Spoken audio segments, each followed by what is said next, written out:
وَإِن كُنتُمْ فِي رَيْبٍ مِّمَّا نَزَّلْنَا عَلَىٰ عَبْدِنَا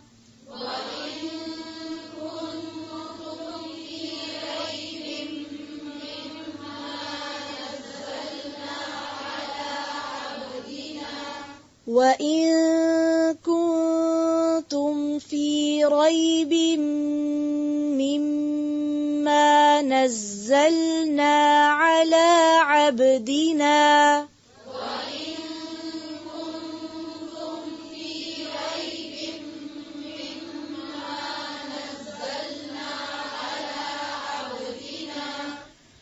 وَإِن كُنتُمْ فِي رَيْبٍ مِّمَّا نَزَّلْنَا عَلَىٰ عَبْدِنَا فَأْتُوا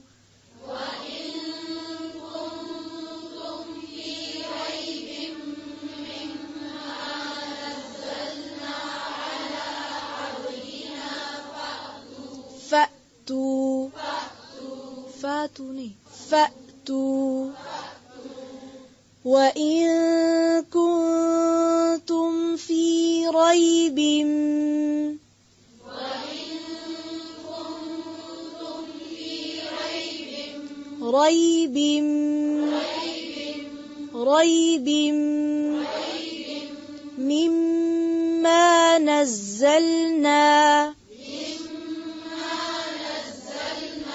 مِّمَّا نَزَّلْنَا عَلَىٰ عَبْدِنَا فَأْتُوا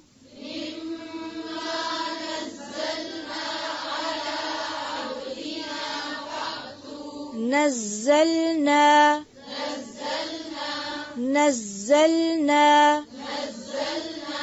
على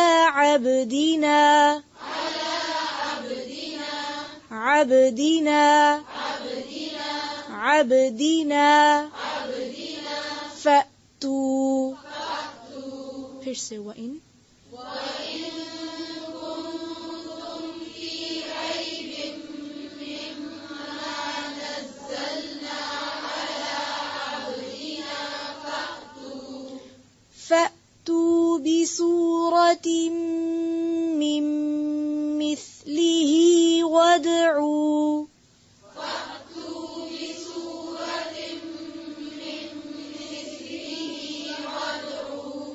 فَأْتُوا بِسُورَةٍ مِّن مِّثْلِهِ وَادْعُوا شُهَدَاءَكُمْ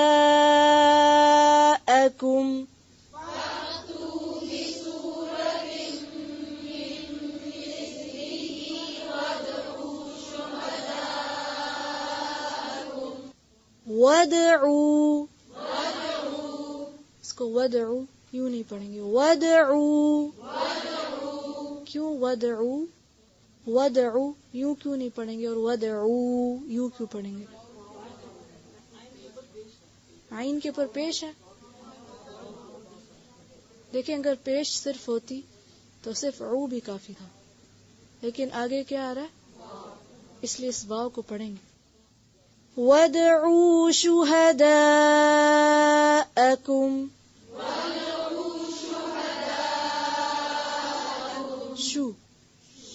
شو کی آواز نہیں آئے گی وَادْعُوا شُهَدَاءَكُمْ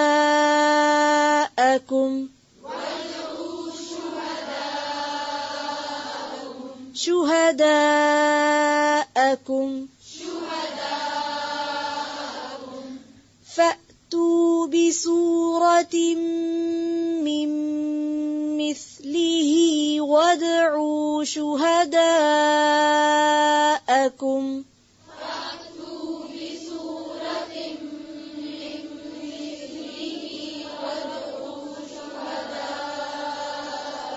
پھر سے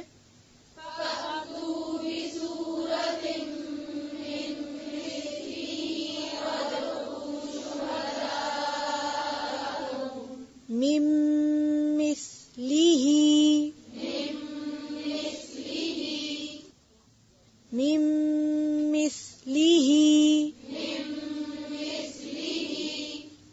اس کو مثله بِمِثْلِهِ یوں نہیں پڑھیں گے. پھر سے فَأْتُوا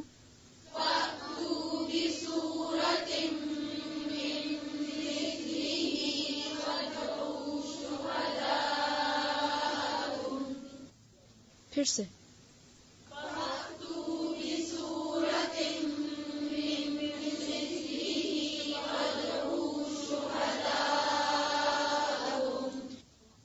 وَادْعُوا شُهَدَاءَكُم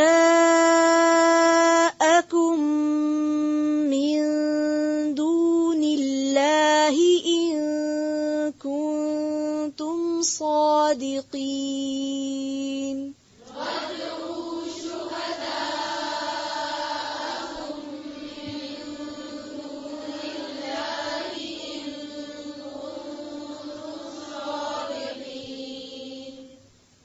وَادْعُوا شُهَدَاءَكُم مِّن دُونِ اللَّهِ إِن كُنتُمْ صَادِقِينَ.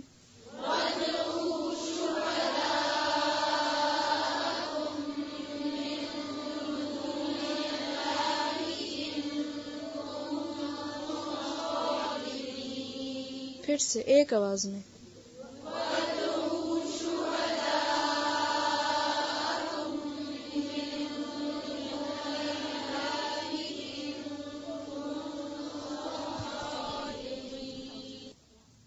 وَادْعُوا شُهَدَاءَكُم مِّن دُونِ اللَّهِ إِن كُنتُمْ صَادِقِينَ.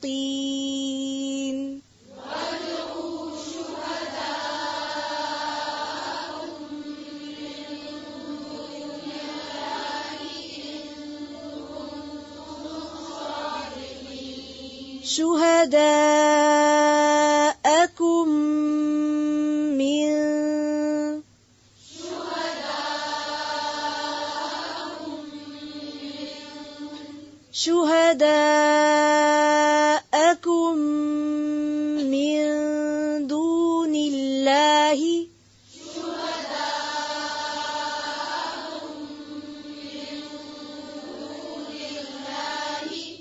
اپنے وَادْعُوا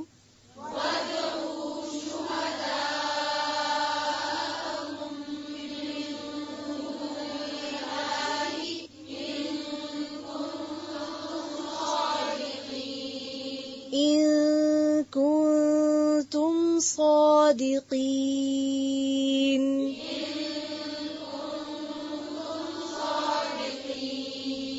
صادقین دال کی جو زیر اور باریک کریں. صادقین صادقین. وَإِن كُنتُمْ اور اگر ہو تم فی ریب شک میں. ریب پیچھے پڑ چکے ہیں نا. اگر تم شک میں ہو مما اس چیز کے بارے میں جو نزلنا نازل کی ہم نے. روٹ کیا ہے؟ نون زائی. اصل میں عربی میں زے نہیں بولتے, زائی کہتے ہیں. زا بھی نہیں کہتے, زائی. زے الف یہ ہوتا ہے اس کا لکھنے کا طریقہ. لیکن چونکہ ہم اردو پڑھ رہے ہیں اس لیے ہم اگر زے بھی کہہ دیں گے ٹھیک ہے. نزلنا نون زے لام نازل کیا ہم نے علا اوپر عبدنا اپنے بندے کے. عبد این بے دال عبد. اب آپ دیکھیں عبادت کا جو روٹ ہے وہی عبد بندے کا. تو اس کا مطلب کیا؟ عبادت کا معنی پھر کیا؟ بندہ بننا, بندگی اختیار کرنا. یعنی بندے کے لیے تو اور کوئی مقام ہی نہیں سوائے بندگی کے. علی عبدنا اپنے بندے پر. کون مراد ہے یہاں؟ رسول اللہ صلی اللہ علیہ وسلم. اب یہاں آپ دیکھیے کہ اللہ تعالیٰ نے حضور کو کیا کہا؟ عبد کہا, کیونکہ کلام کا ایک خاص کانٹیکسٹ ہے. یہاں عبادت کا حکم دیا جا رہا ہے نا, پھر اللہ تعالیٰ کی نعمتوں کی بات ہو رہی ہے, اور آگے آپ صلی اللہ علیہ وسلم کو عبد کہہ کے پکارا گیا, رسول بھی نہیں کہا گیا. کیونکہ انداد نہیں بنانا، اللہ کا شریک نہیں کسی کو بنانا، جو خالق ہے وہ خالق ہے۔ فَأْتُوا پس لے آؤ، بِصُورَةٍ کوئی صورت، کوئی بھی صورت لے آؤ، مِن مِثْلِهِ اس کی مانند سے، اس جیسی، اس کی مثال سے، یعنی قرآن کی مثال سے۔ وَدْعُوا اور بلا لو، وَدْعُوا کا روٹ کیا ہوگا؟ دال عین واو، یہ بھی چونکہ حروف علت میں سے نا اس لیے ذرا سا ہو، وَدْعُوا دال عین واو، پکار لو، بلا لو، شہداءکم، شہداء شین ہے دال اس کا روٹ ہے، شہید کے معنی میں مددگار اور گواہ کے ہیں، شہید کا معنی مددگار اور گواہ، یعنی جن کے موجود ہونے کا اعتبار ہے، جن کو بلا سکتے ہو، جو حاضرین ہیں تمہارے، جو بھی موجود ہیں، جو اویلیبل ہیں، یا تم سپورٹ کرتے ہیں۔ وَدُعُوا شُهَدَاءَكُمْ مِن دُونِ اللَّهِ اللہ کے سوا، یاد رکھیے من دون اللہ میں اللہ کے سوا ہر چیز آ جاتی ہے، ٹھیک ہے؟ ان کنتم اگر ہو تم صادقین، صادقین کس کی جمع ہے؟ صادق کی۔ صادق کا روٹ کیا ہے؟ صاد دال قاف، صدق، صدق کس کو کہتے ہیں؟ سچائی کو۔ ان کنتم صادقین اگر تم سچوں میں سے ہو۔ وَإِن كُنتُمْ فِي رَيْبٍ اور اگر ہو تم کسی بھی شک میں، مما نزلنا علی عبدنا اس چیز کے بارے میں جو ہم نے اپنے بندے پر نازل کی، فأتوا بسورۃ من مثلہ تو لے آؤ کوئی بھی صورت اس جیسی، وادعوا شہداءکم اور اپنے مددگاروں کو بھی بلا لو، من دون اللہ اللہ کے سوا، ان کنتم صادقین اگر تم سچے ہو۔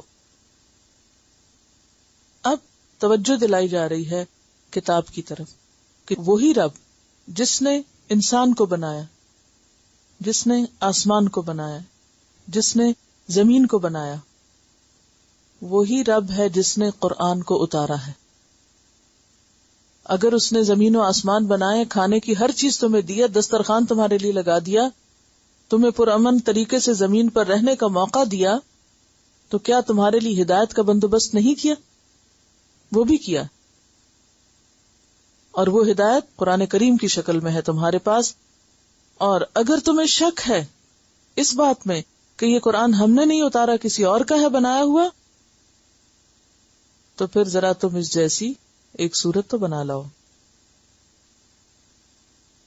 اور اگر اس کام کو خود نہیں کر سکتے تو جتنے بھی اور لوگوں کو ہائر کر سکتے ہو کر لو، جتنے بھی اور مددگار بلا سکتے ہو بلا لو اللہ کے سوا، اگر تم سچے ہو۔ اب آپ دیکھیے کہ یہاں پر قرآن اپنی سچائی منوانے کے لیے لوگوں کو چیلنج دے رہا ہے، قرآن چیلنج کر رہا ہے، کس بات کا؟ اگر تم نہیں مانتے مجھے تو پھر اس جیسا کچھ اور بنا کے دکھاؤ۔ اگر تم سمجھتے ہو کہ یہ اللہ کا کلام نہیں، اور بیسیکلی اللہ تعالیٰ خود ہی یہ چیلنج دے رہے ہیں لوگوں کو کہ اگر کسی کو شک ہے کہ یہ اللہ کا کلام نہیں تو پھر کیا کرے؟ اس جیسی ایک صورت ہی بنا لائے۔ یہ چیلنج قرآن پاک میں کچھ اور مقامات پر بھی دیا گیا ہے۔ سورۃ یونس کی آیت نمبر 38 ام یقولون افتراہ قل فأتوا بسورۃ مثلہ وادعوا من استطعتم من دون اللہ ان کنتم صادقین۔ پھر سورۃ ہود کی آیت نمبر 13 ہے، ام یقولون افتراہ قل فأتوا بعشر سور مثلہ مفتریات۔ سورۃ بنی اسرائیل آیت نمبر 88 اور سورۃ طور آیت نمبر 34۔ ان 4 مقامات پر مزید یہ چیلنج مختلف انداز میں کیا گیا ہے۔ کہیں کہا گیا 10 آیتیں بنا لو، کہیں کہا گیا 1 آیت بنا لو۔ تو وَإِن كُنتُمْ فِي رَيْبٍ اگر تم شک میں ہو، کسی بھی قسم کا شک، کوئی بھی تردد ہے، کوئی بھی تمہارے دل میں خلش ہے، کوئی بھی تمہارے دل میں ایسا خیال ہے کہ پتہ نہیں اللہ کی کتاب ہے کہ نہیں، کسی انسان نے نہ بنائی ہو، کسی جن نے نہ القاء کی ہو، کیونکہ عربوں کے ہاں مختلف کاموں میں جنات کے تصرف ہوتا ہے، ان کے عمل دخل. عرب کلچر میں یعنی وہ لوگ عموماً صحراؤں میں رہتے اور کھلی جگہوں پہ رہتے، اور جنات کے ساتھ ان کا ایک انٹریکشن ہوتا رہتا تھا، اور جنات کو بھی وہ اپنی زندگی میں ایک بڑا اہم مقام دیے ہوئے تھے. ان کا خیال یہ تھا، جو کہ محض ایک خیال تھا، کہ جنوں کے اندر بڑی طاقت ہے، جن بہت کچھ جانتے. بعض یہ سمجھتے تھے جن غیب جانتے ہیں.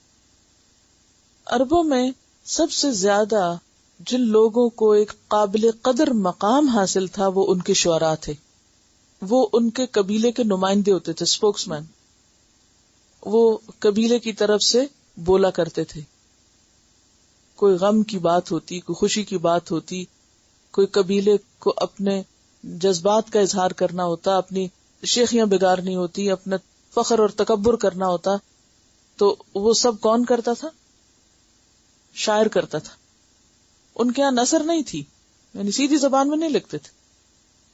اب یعنی آپ کو عربوں کی کوئی کتاب نہیں اس طرح کی ملے گی کہ جس میں کوئی کہانیاں لکھی ہوئی ہوں. نو، ان کے ہاں اگر کوئی چیز تھی جسے وہ کوئی قابل قدر اہمیت دیتے تو وہ شعر و شاعری تھی، اور وہ اپنے جذبات کا اظہار شعر و شاعری میں کیا کرتے تھے. اور اس لحاظ سے وہ اپنے آپ کو بہت اعلیٰ مقام پہ سمجھتے تھے کہ ہم جیسا کوئی نہیں، کہ جو اتنے بلند الفاظ میں اور بلند پایا خیالات میں اپنے خیالات کا اظہار کرتا ہے. اچھا، پھر ان کا یہ خیال تھا کہ جو اچھا شاعر ہوتا ہے اس کو کسی نہ کسی جن کی مدد ہوتی ہے، یعنی جن اس کے اندر کچھ القاء کرتا ہے، یا پھر شیاطین جو ہیں وہ خیال ڈالتے ہیں. اسی لیے آپ دیکھیں کہ جب نبی صلی اللہ علیہ وسلم نے قرآن پاک پیش کیا تو بعض لوگوں نے کیا کہا کہ ان کے پیچھے کوئی جن ہے یا کوئی شیطان ہے جو ان کے دل میں خیال ڈالتا ہے.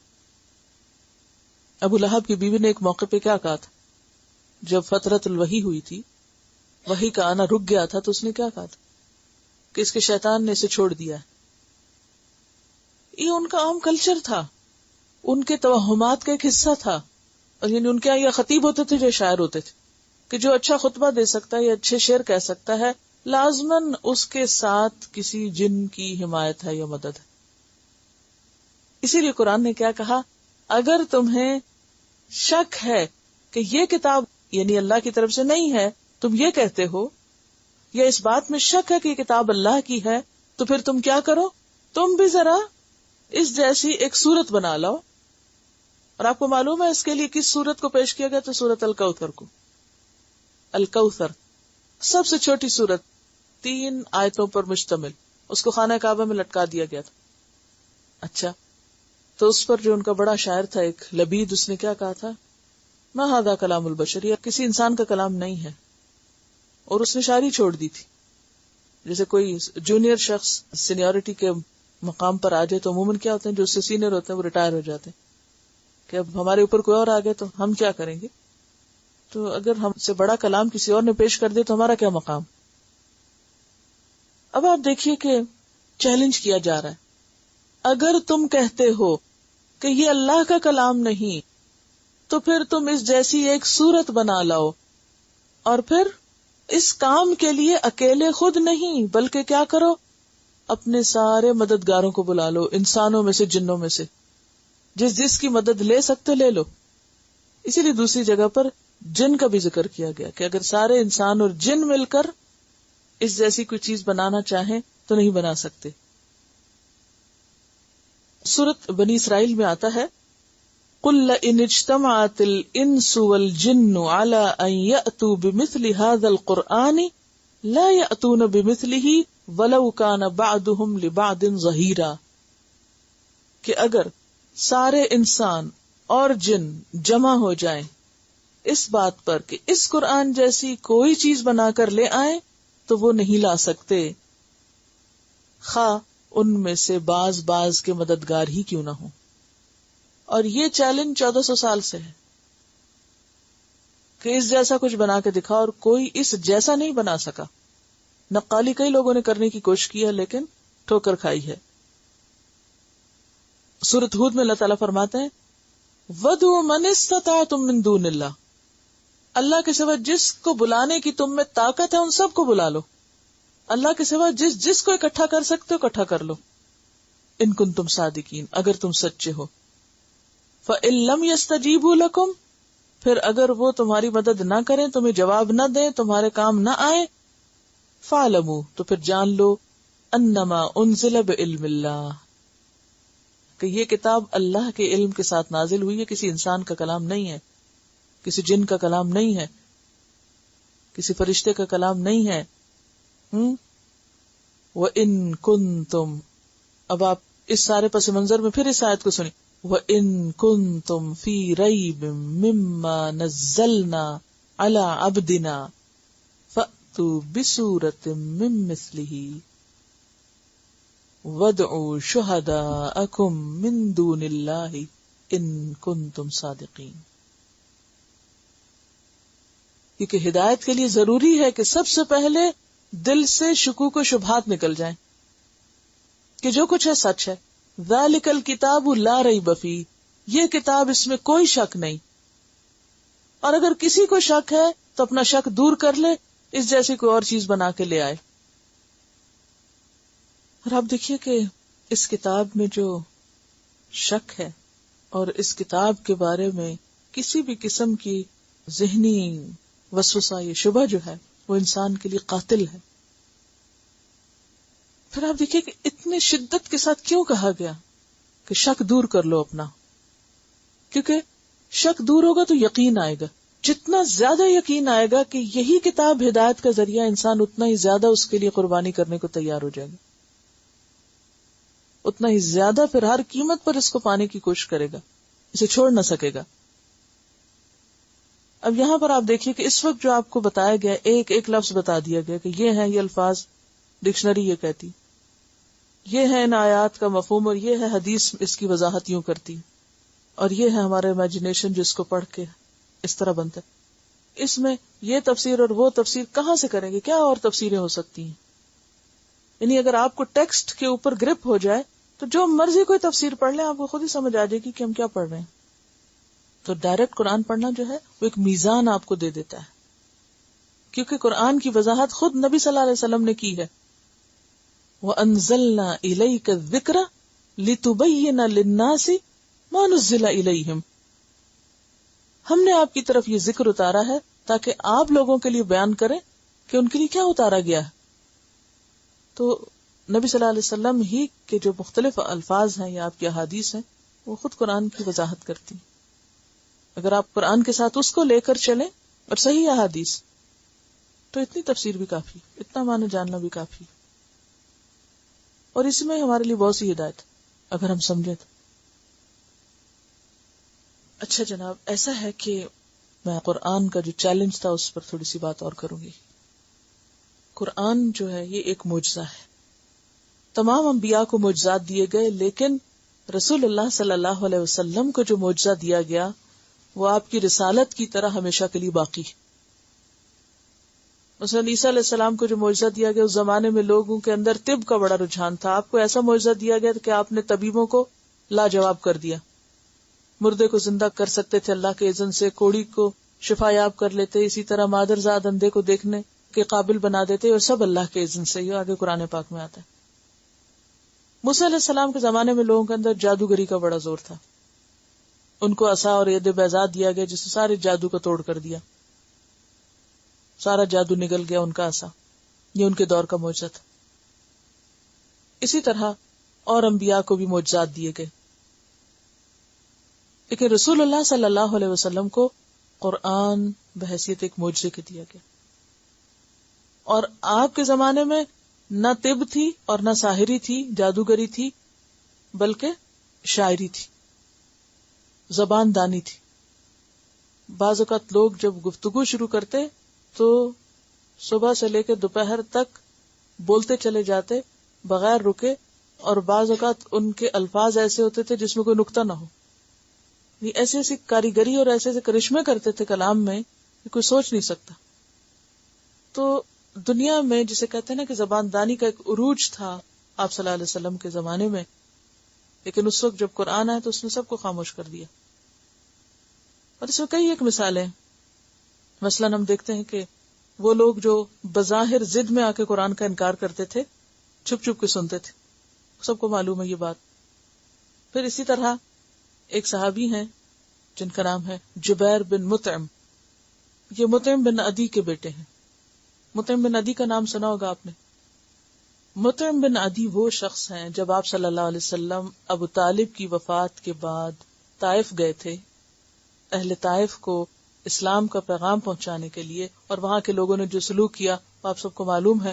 وہاں انہوں نے امان نہیں دی. جب واپس آنا تھا آپ کو تو آپ کو معلوم ہے کہ مکہ میں کوئی شخص آپ کو امان دینے کو تیار نہیں تھا. پہلے امان کس نے دی ہوئی تھی؟ حضرت ابو طالب نے. جب وہ فوت ہو گئے تو کوئی اور امان نہیں دے رہا تھا. اب آپ مکہ میں نہیں آ سکتے تھے. تو اس وقت مطعم بن عدی نے آپ کو امان دے کر مکہ میں داخل کیا تھا. حرم میں آپ جب داخل ہوئے تھے تو اسی کے بیٹے ہیں جبیر بن مطعم. کافر ہیں. انہوں نے قسم کھائی ہوئی تھی کہ نہ تو وہ رسول اللہ صلی اللہ علیہ وسلم کی کوئی بات سنیں گے اور نہ ہی وہ قرآن سنیں گے، کیونکہ یہ تو ہے ہی ساری ساحری، سب جادوگری ہے. تو ایک دن وہ اچانک حرم میں داخل ہوا. نبی صلی اللہ علیہ وسلم مغرب کی نماز پڑھا رہے تھے اور اس میں سورۃ طور پڑھا رہے تھے. والطور وکتاب مستور. تو وہ کہتے ہیں کہ مجھے یوں لگا جیسے میرے اندر کوئی بجلی داخل ہو گئی، کوئی بجلی اتری اور میرے اندر چلی گئی ہو، اور اس کے آگے ٹھہر نہ سکے. مسلمان ہونے کے بعد کہتے ہیں کہ مجھے لگا جیسے میرا دل اڑ جائے گا، پھٹ جائے گا. اتنا شدید اثر کیا قرآن نے ان کے اندر. حالانکہ یہ وہ لوگ ہیں جو خود بھی ایسے خاندان سے اور ایسے جگہوں سے تعلق رکھتے ہیں کہ جو مانے ہوئے انفلوئنشل لوگ ہیں مکہ کے، لیکن قرآن سے اس طرح متاثر ہوئے کہ اسی وقت حاضر ہوئے آپ صلی اللہ علیہ وسلم کے پاس اور اسلام قبول کر لے. یہ وہ شخص ہیں جنہوں نے لات اور عزا کی قسم کھائی تھی کہ ہم قرآن نہیں سنیں گے، کیونکہ کفار مکہ کی پوری کوشش تھی کہ لوگ قرآن سن نہ پائیں. وہ کہتے تھے لا تسمعوا لهذا القرآن والغوا فيه لعلكم تغلبون. قرآن نہ سننا، خوب شور مچاؤ تاکہ تم ہی غالب رہو. تو ان کی پوری کوششیں تھی ان شیطانوں کی کہ کسی طرح لوگ قرآن نہ سنیں. بہرحال یہ مسلمان ہو گئے. اسی طرح طفیل بن عمرو الدوسی، آپ کو معلوم ہے کہ بہت ہی زبردست ادیب بھی تھے، بہادر انسان تھے، اپنے قبیلے کے سردار تھے، دوس قبیلہ کے. تو وہ زہران سے مکہ آئے اور ان کا واقعہ بھی بہت ہی زبردست ہے. جب وہ مکہ آئے تو ان کو کچھ کافروں کے سردار مل گئے. تو سرداروں سے دوستی ہوتی ہے نا، تو وہ ان کو بہکانے لگے، کہنے لگے کہ دیکھو ہمارے شہر میں ایک جادوگر آیا ہوا ہے اور وہ ایسی باتیں کرتا ہے کہ جو ایک دفعہ اس کی بات سن لے پھر وہ اس سے متاثر ہوئے بغیر نہیں رہتا. اور طفیل جو تھے وہ بہت ہی سلجھی ہوئی شخصیت کے مالک تھے. کہتے ہیں کہ انتہائی بہادر تھے اور اتنے سخی تھے کہ ان کے گھر کا چولہا کبھی بجھا ہی نہیں تھا. عربوں میں بعض لوگ بہت زیادہ سخی تھے، یعنی ان کی ہنڈیاں ہمیشہ چولہے پر رہتی تھی. کس لیے؟ لوگوں کو کھلانے کے لیے. عربوں میں کچھ روایات تھی، ان میں ایک روایت مہمان نوازی کی تھی. کچھ خوبیاں تھی اسلام سے پہلے عربوں میں خاص. اور ابراہیم علیہ السلام کی اولاد تھے. آپ کو معلوم ہے ابراہیم علیہ السلام خود بہت مہمان نواز تھے اور ان کا وہ بچڑا لے کر آنا اور وہ سب. بہرحال اب یہ ہے کہ ان کی کبھی بھی ہنڈیا کے نیچے سے آگ نہیں بجھی تھی، ہمیشہ آگ جلا کے رکھتے، دوسروں کو کھانا کھلاتے اور اگر کوئی پناہ چاہتا تو پناہ دیتے. میں نے یہ پناہ دینے والوں کی بات اس لیے کی کہ یہ عام لوگ سے نہیں تھے، کوئی غلام نہیں تھے، کوئی معمولی لوگ نہیں تھے، کوئی ناسمجھ قسم کے لوگ نہیں تھے. ایلیٹ میں سے تھے یہ لوگ اور بڑے پڑھے لکھے. اور اس کے ساتھ یہ کہ ادیب بھی تھے، کلام پہچانتے تھے، شاعر تھے. اب یہ مکہ آتے ہیں. اور مکہ کیوں آتے تھے لوگ؟ تجارت کرنے، عمرہ کرنے، کیونکہ دور جاہلیت میں بھی عمرہ اور حج ہوتا تھا، اگرچہ اس کے طریقے انہوں نے خود ساختہ ایجاد کر لیے تھے. اب یہ کہ جو ہی یہ وہاں پر آتے ہیں تو قریش ٹوٹ پڑتے ہیں ان پر اور ان کو خوب ورگلانا شروع کرتے ہیں اور عجیب و غریب جھوٹی داستانیں حضور صلی اللہ علیہ وسلم کے بارے میں سناتے ہیں اور وہ کہتے ہیں کہ مجھے اتنا انہوں نے بہکایا کہ میں نے کہا کہ میں بالکل آپ کا کلام نہیں سنوں گا. میں جب طواف کر رہا تھا تو میں نے کانوں میں انگلیاں دے رکھی تھی کہ کہیں سے بھنک نہ پڑ جائے آپ کے کسی کلام کی اور مجھ پہ اثر نہ کر جائے. کہتے ہیں کہ اچانک میرے دل میں خیال آیا کہ طفیل تم تو ایک شاعر ہو, تمہیں اچھے برے کلام کا خود پتا ہے اور تم کوئی بے وقوف نہیں ہو کہ تم کسی کی باتوں میں آ جاؤ گے. تمہاری اپنی عقل کام کرتی ہے, عقل سے کام لو, خود پرکھو, خود دیکھو کیا کہتے ہیں, اور اگر غلط کہتے ہیں تو تم اس کو رد کر دینا. تو بہرحال یہ سوچ کر انہوں نے اپنی انگلیاں یجعلون اصابعہم فی آذانہم کو باہر نکالا اور پھر کچھ دن مکہ میں ٹھہرے اور نبی صلی اللہ علیہ وسلم سے قرآن پاک سنا اور متاثر ہو گئے. اس کے بعد کچھ دن اور ٹھہرے, قرآن کے کچھ اجزاء حفظ کیے اور پھر جانے سے پہلے آپ کی خدمت میں حاضر ہوئے. عرض کیا, یا رسول اللہ صلی اللہ علیہ وسلم, میں ایک ایسا شخص ہوں کہ میرا قبیلہ میری بات مانتا ہے, یعنی میرا بہت اثر ہے. اب میں ان کے ہاں واپس جا رہا ہوں اور وہ بھی اسلام کا داعی بن کر. اب میں ان کو اسلام کی طرف بلاؤں گا. اب آپ دیکھیے دعوت کہاں سے شروع ہو جاتی ہے. یہ نہیں کہ اچھا میں پورا عالم بن جاؤں, کئی سال آپ کے پاس رہوں گا, پھر دعوت دوں گا جا کے. نہیں, جو جانا ہے جا کے دے دوں گا. کوئی بھول بھلائیوں والی بات تو ہے نہیں اس میں, سیدھا سیدھا کلام ہے, جو یاد کیا جا کے سناؤں گا اور آپ میرے لیے دعا کیجئے. تو بہرحال آپ نے ان کے لیے دعا کی اور جب آپ اپنے بستی کے قریب پہنچے تو جا کر پھر انہوں نے دعوت دی. اور آپ کو معلوم ہے کہ ان کو نشانی کیا ملی تھی؟ آپ صلی اللہ علیہ وسلم نے دعا کی تھی کہ یا اللہ ان کو وہ نشانی دے جو ہر وقت ان کے کام آئے. اور ہوا یہ کہ ان کی پیشانی کے اوپر ایک روشنی سی ہوئی. یعنی وہ نشانی کیا تھی؟ پیشانی پہ چراغ, یعنی ایک روشن نشان ان کے بن گیا. اب وہ جب جا رہے تھے تو دعا مانگنے لگے, یا اللہ یہ کسی اور جگہ پر منتقل کر دے, کہیں ایسا نہ ہو کہ لوگ میرے بارے میں برا سوچیں کہ انہوں نے چونکہ اپنے آباء و اجداد کا دین چھوڑا ہے, اس وجہ سے ان کو کوئی سزا ملی ہے اور ان کے اوپر کوئی چیز چمک رہی ہے, تو اس کو وہ کوئی برے معنوں میں نہ لیں.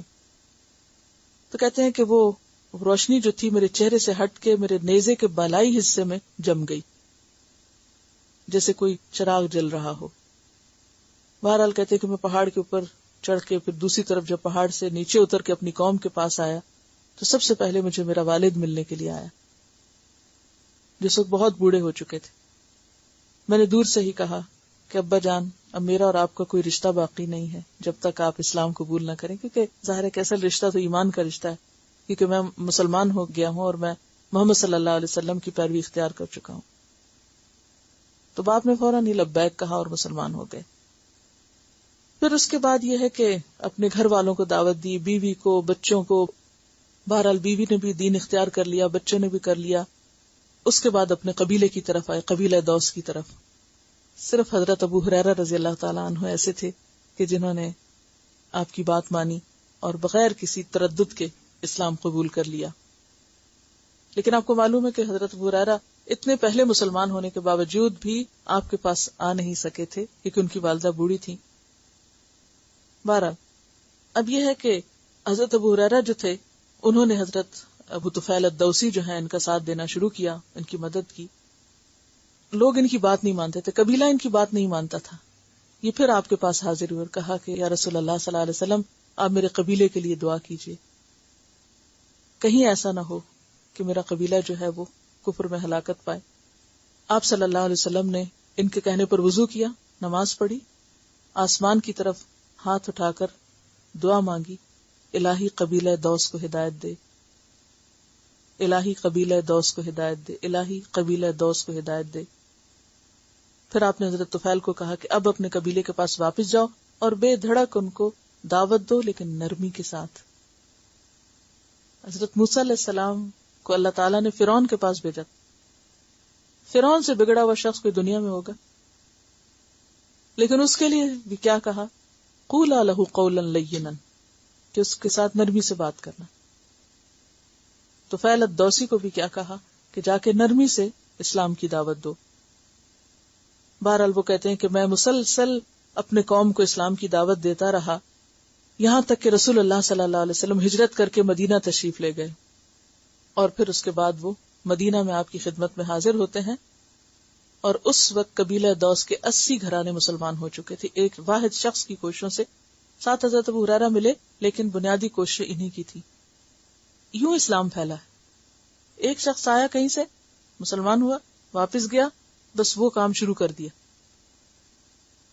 لمبی چوڑی دین کی تعلیم نہیں، لیکن مسلمان تو بنایا ان کو۔ پھر جب ایمان کا نور دل میں اتر جاتا ہے تو انسان اپنے راستے خود تلاش کرنے لگتا ہے۔ بہرحال اس کے بعد یہ ہے کہ انہوں نے اپنے کچھ بت وغیرہ بھی توڑے، اور پھر اس کے بعد جب بہت سے لوگ مرتد ہوئے تو ان جنگوں میں انہوں نے اسلام کا بہت ساتھ دیا، اور پھر ایک جنگ میں یہ شہید ہوئے۔ بہرحال یہ تفصیلی واقعہ ہے، لیکن ابتدا کہاں سے ہوئی ہے، کس چیز سے ہوئی ہے؟ قرآن سن کر ہوئی ہے۔ تو جب تک قرآن لے کر آپ اٹھیں گے نہیں، قرآن کو آگے نہیں پہنچائیں گے، قرآن لوگوں تک جائے گا نہیں، اس وقت تک دل نہیں بدلیں گے۔ یہ دل پر اتری ہے، دل کو صرف بدلنے والی چیز یہی ہے، دل کی بیماریوں کا علاج بھی یہی ہے، اور دل کی صحت بھی اسی میں ہے، اور یہ دل والوں کا ہی کام ہے۔ جن کے دل پر اتر جاتی ہے پھر وہ چین سے نہیں بیٹھ سکتے، اور جن کے دل پر نہ اترے، صرف دماغ تک ہی رہے اور وہ صرف لفظی ترجمہ یاد کرتے رہیں اور وہ حدیثوں کے لکھنے میں ہی پریشان رہیں، تو پھر اور بات ہے۔